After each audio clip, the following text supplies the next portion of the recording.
Warning, folks, this looks like we are certainly under attack, and perhaps at the very least will be soon if things continue down the path that they are going. Welcome back to the channel. My name is Kevin, Kevin. That's Kevin in all caps. If you're searching for me on YouTube or Google. Now, energy crisis, power stations attacked by gunmen. OPEC is cutting oil production by millions of barrels, and bank scams. Latest announcement by JP Morgan Chase. What are they trying to do to us, folks? Tell your family to prepare. Now, first, I want to get into this with some of the most important updates. I honestly don't even know where to begin. It seems like they're coming at us from all angles, folks. Comment down below if you feel as though you are prepared, or if you feel as though that things are just getting worse by the day. Keep the emails coming, keep the direct messages coming, and keep the engagement up in the comments section, in the chats, because I am paying attention to what you guys are saying, and I am trying to filter through all this information to provide clarity and bring ultimately the truth, so that we can work towards being better prepared and improve upon our planning and strategic moves, so that we do not face the ultimate demise in being wiped out by the forces that are working against us. Now, with that being said, I want to make a quick reference and share a video with you guys. His name is Doug, Trucking Prepper. Doug actually reached out to me not too long ago. I believe his first email that he sent me said, please help me fix my channel. Well, Doug actually created a video here that I want to share with you guys and fill you in on a little bit about who Doug is, who Trucking Prepper is, his channel, and what he is providing and sharing with the community, with you guys, to help you prepare better. Here, check this out. Hey YouTube, Trucking Prepper here. Just wanted to put out this video, introduce myself. My name's Doug. I have been driving truck for 25 years. I've seen most of North America. I've seen a lot of different things out on the road, witnessed a lot of different things within the trucking industry. The purpose for this channel is to give you valuable information about what happens out here on the road, what's happening with the supply chain, from trucking to rail to sea to air. So along with the news, you'll also see my thoughts of what's going on, and my predictions as to what's going to happen in the future, and how I think things are going to pan out. I am always looking for new intel, new information from my viewers. If you guys have any information that you want to share with me, you can email me at truckingprepper79@gmail.com. Any emails that you send to me will be kept 100% strictly confidential. That's all I got for right now. Remember, stay safe. Trucking Prepper. Now, I recall Doug actually reaching out to me and telling me that there was no one out there who was willing to help him achieve and accomplish the goals that he had set out for himself, which was to create this YouTube channel to help people better prepare for all sorts of things. Doug, he's up in Canada, and he's a long over the road truck driver. Him and his wife Liz, Trucking Prepper's wife is her channel's name, and they see a lot, they know a lot, they want to share a lot, and he wanted to be able to use this platform, being YouTube, to help prepare, help provide aid and assistance and information and updates and warnings to the folks out there. He actually had a really, really good video just the other day about some amazing and incredibly crazy and weird and shocking things happening at Walmart that you guys might want to go check out. But the reason why I say this is because actually I want to give Doug a congratulations. I want to tell Doug that he's been doing a great job. He's been paying attention. He's been listening to a lot of the things that we have been discussing back and forth in the group, and he has reached his 1,000, his threshold of 1,000 subscribers and 4,000 watch hours, so he can become eligible to apply for monetization on YouTube. So, way to go, Doug. Keep up the great work. Now, oil industry execs rip Biden's willy-nilly energy policy, warns of another major crisis in next few weeks, folks. Now, this is important because it says here As the Strategic Petroleum Reserve, the SPR, falls to dangerously low levels, American Petroleum Institute President and CEO Mike Sommers issued a warning to the Biden administration that a negligent plan to restore it could trigger another economically painful oil crisis. Economically painful oil crisis. That translates to higher prices for you and I, not just at the pumps, but pretty much all across the board, folks. Now, when I say prep, me personally, I typically mean financially prep. Financially preparing yourself for the pitfalls that our economy and the current administration and everything that just pretty much happens on a daily basis is throwing our way, that ultimately has a huge impact on our finances. So this is of huge concern, not just for the geopolitical reasons, but also for the financial component of it. It says here that the Strategic Petroleum Reserve, unfortunately, has become the Strategic Political Reserve, and we have grave concerns about how it has been so politicized. This is for emergency purposes, not to lower gasoline prices during a political season. And this is what Sommers said on Friday. But he also says, I think doing this will willy-nilly and doing it in a way that doesn't make sense for the market we're in, we could be dealing with a major oil crisis here in the next few weeks.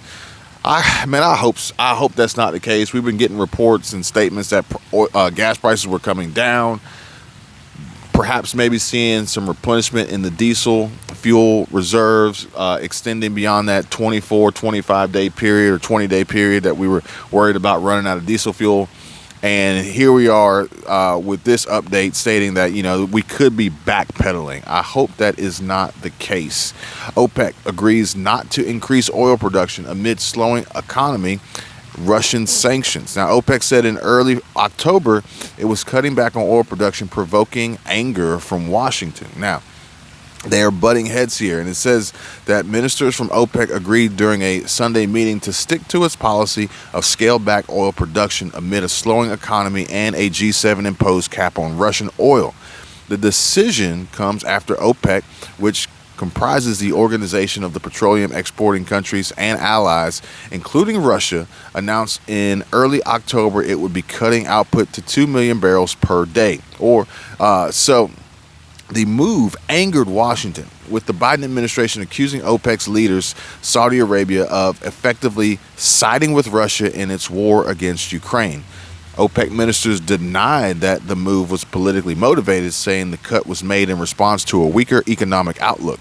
In the weeks since, oil prices have declined amid slower growth, particularly in China, and higher interest rates.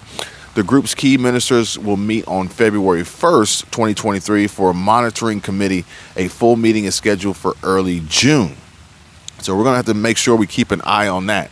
But at the same time, if we're seeing the effects of a slowing economy globally, again, folks, this is just another reason of motivation, in my opinion, to prepare yourself financially for the drawbacks that could be coming with an economic slowdown. So basically, we want to make sure that we're budgeting wisely, we're spending wisely, we're saving, we're investing, and we're trying to maximize every dollar and increase our earning potential, especially when you have billionaires out there like Jeff Bezos telling you to save money, we're in a recession. I would probably heed that warning. I don't think it's ever a bad idea to heed a warning to be financially responsible. So now, this is shocking news that was, I came across this yesterday. Targeted North Carolina power outages could leave thousands in the dark for days. And a curfew was declared and schools were closed as the FBI and state authorities joined the investigation into the gun attacks on 2 emergency substations in Moore County. Now, officials on Sunday cautioned residents of Moore County, North Carolina, to prepare for days without electricity after a targeted attack on substations left 45,000 customers in the dark. Moore County Sheriff Ronnie Fields said a suspect or suspects drove up to 2 Duke Energy power substations Saturday night, breaching a gate in one case, and opened fire, disabling them and resulting in a blackout for tens of thousands that could last through Thursday. It's unreal. And as of Monday, today at 2:45 p.m., over 35,000 customers remain without power, according to poweroutage.us. Substations are located in West End and Carthage, North Carolina, and are about 5 miles away from each other, according to Major Andy Conway with the Moore County Sheriff's Office. So the crazy part about this is this is not, from what I'm hearing, this is not going to be a simple fix, because it sounds like it wasn't like a malfunction or anything like that. I mean, this is probably some serious damage that they've never seen before with this almost terroristic type attack. No suspects, no motive, and the FBI is now stepping in after a series of intentional targeted attacks on electric substations in North Carolina. Now, tens of thousands of people have no power and might not get it back until Thursday. Schools are closed, shelters are open as crews race to get the lights and heat back on ahead of yet another cold night. Here's what we do know.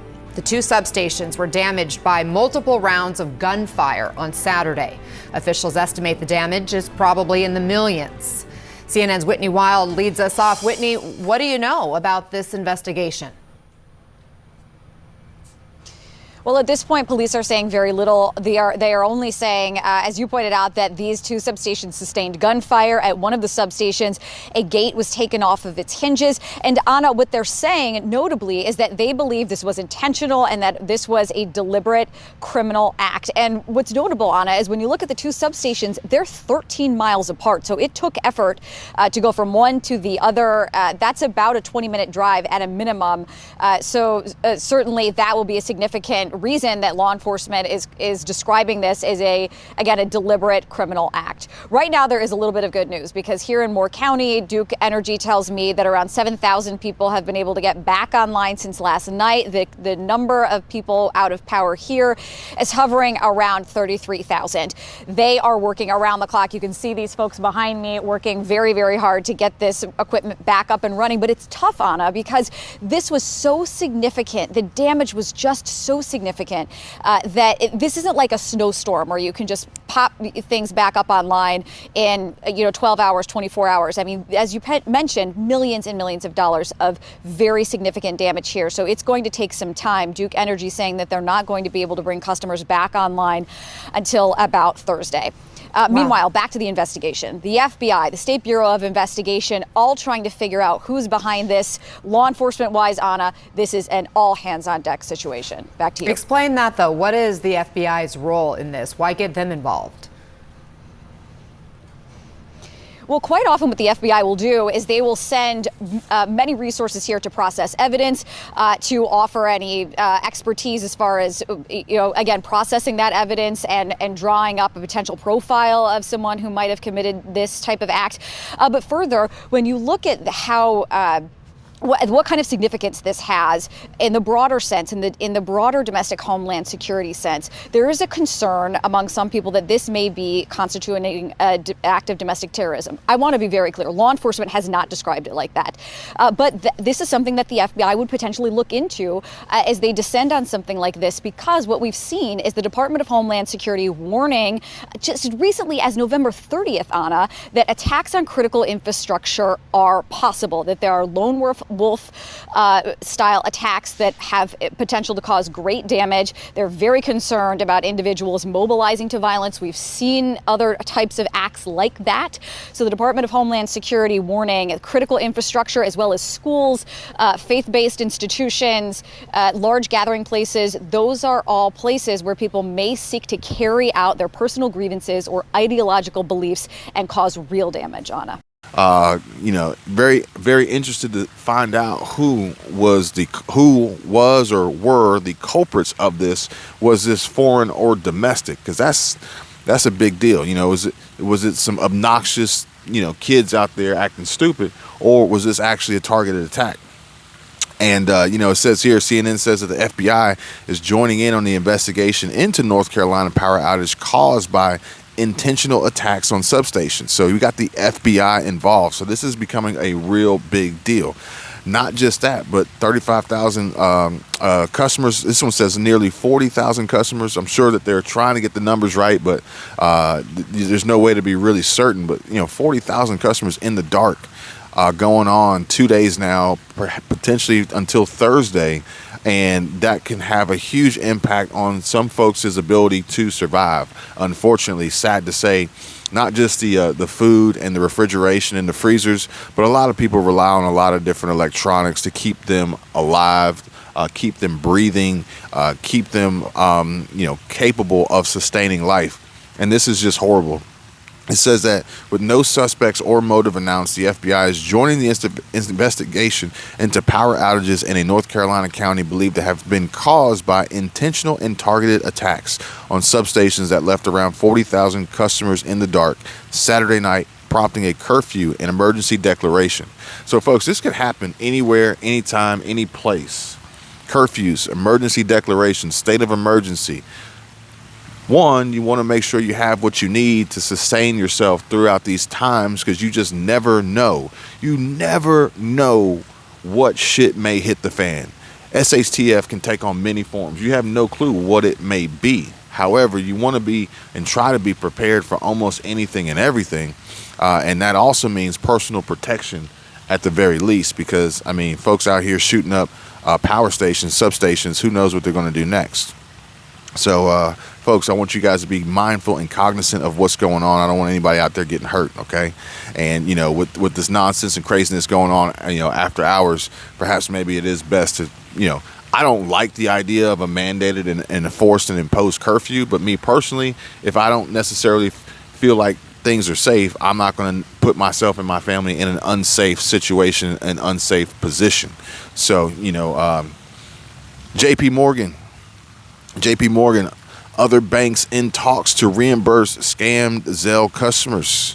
Banks on the Zelle network have their own policies for dealing with scams.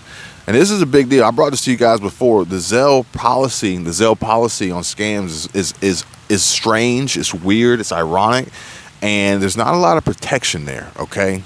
Some of America's biggest banks are devising a plan to compensate customers who fall victim to scams on their Zelle payment network.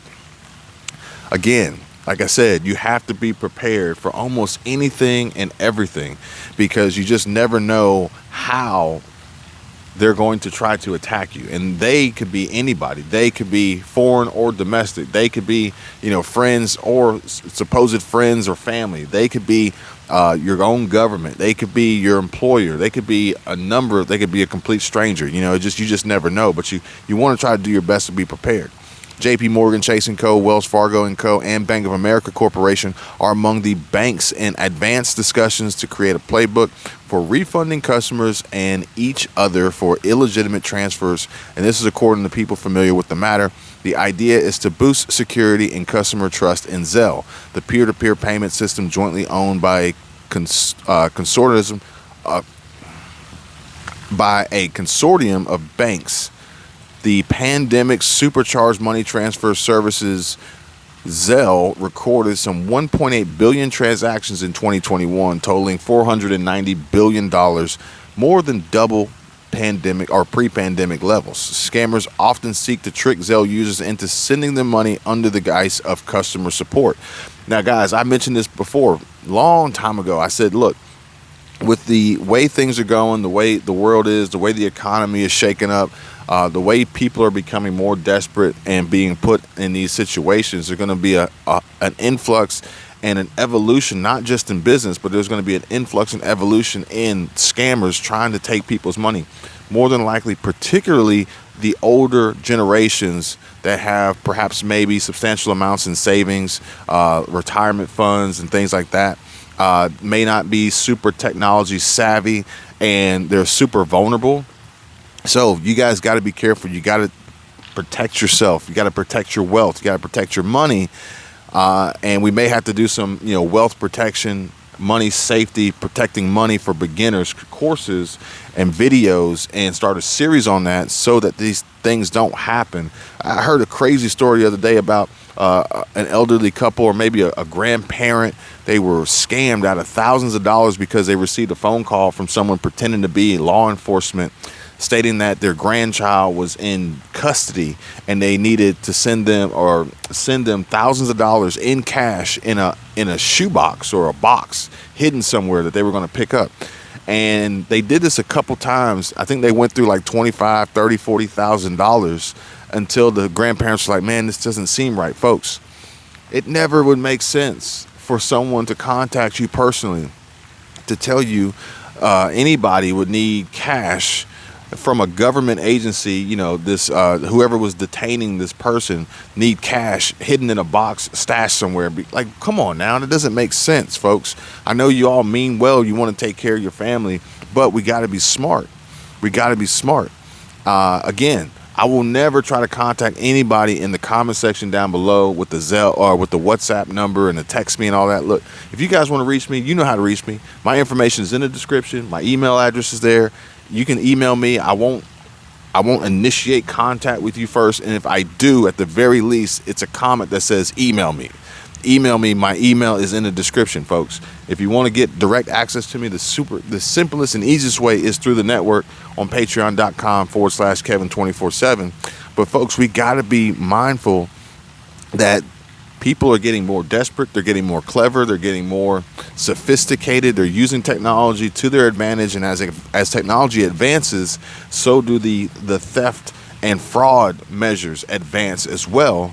And also the security measures. We got to stay up with security. And this is going to be of a huge concern, especially with the fact that we're seeing this 12-week pilot program rolling out of the CBDC program, which is basically looking to try to put an end to the cash-based fiat currency system and move to this digital-based currency, which a lot of our transactions are digital. Zelle, ECH transfers, ACH transfers, PayPal, Cash App, Venmo. A lot of these are already credit cards themselves. You know, you run a credit card online, you run a credit card at a store. There's no paper being transferred. These are all ones and zeros on a ledger in a computer system on a server, you know, halfway around the world somewhere.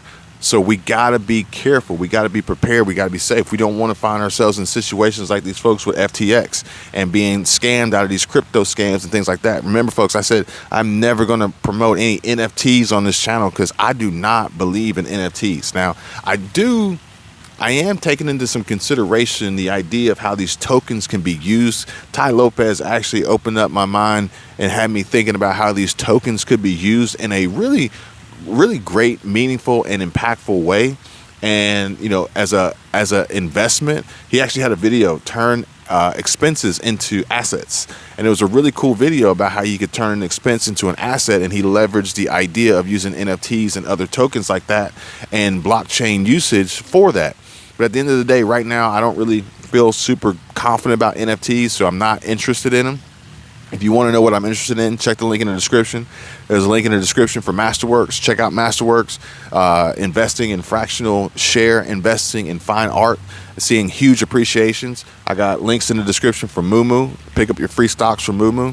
I got links in the description too if you want to join the network and chat with us and join the group and be around like-minded individuals striving towards the same goals of success and wealth and building businesses and assets and cash flow producing assets and passive income streams, as well as there's links down there if you guys just want to know how to start your own business or get an LLC started or just start on the path of trying to increase your income, diversify your income, build out your wealth.